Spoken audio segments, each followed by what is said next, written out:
Vulgariser l'accord du Comité national de la zone de libre-échange continentale africaine.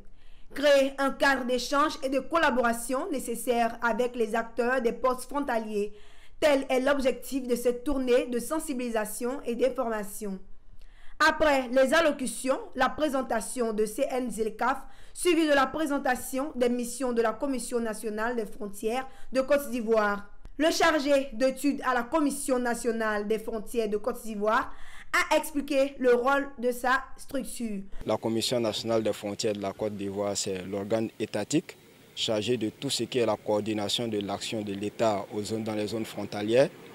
Alors, lorsque le Comité national de la ZLECAf a voulu entreprendre sa tournée dans les zones frontalières, on s'est dit qu'il était impératif que nous soyons là, puisque nous sommes à la coordination de tout ce qui est l'action étatique et non étatique. Alors nous apportons aussi notre expertise technique au Comité national ZLECAf pour tout ce qui est l'organisation d'activités dans les zones frontalières. Le chef projet des tournées de sensibilisation et d'information a exhorté les forces de défense et de sécurité à s'approprier les textes de l'accord et du protocole. Nous avons eu à sillonner différentes villes, Noé, Ouangolo, Odiéné, et aujourd'hui c'est la 4e étape de cette tournée de sensibilisation et de formation. Pourquoi les forces de défense et de sécurité? Parce qu'ils sont les acteurs majeurs de cette mise en œuvre qu'est la ZLECAf.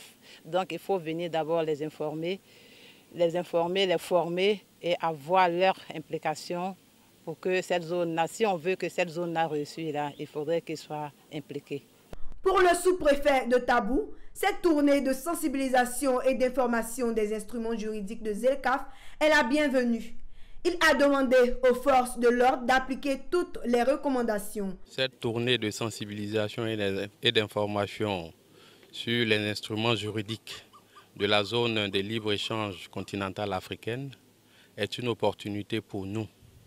Nous, en tant qu'acteurs, en tant que gestionnaires des activités qui se déroulent à la frontière, cet atelier viendra pour renforcer nos capacités, pour nous donner des informations et pour bénéficier aussi des bonnes pratiques de tout ce qui se fait ailleurs. La ZLECAf est une opportunité pour la Côte d'Ivoire, elle est aussi une opportunité pour la sous-préfecture de Tabou.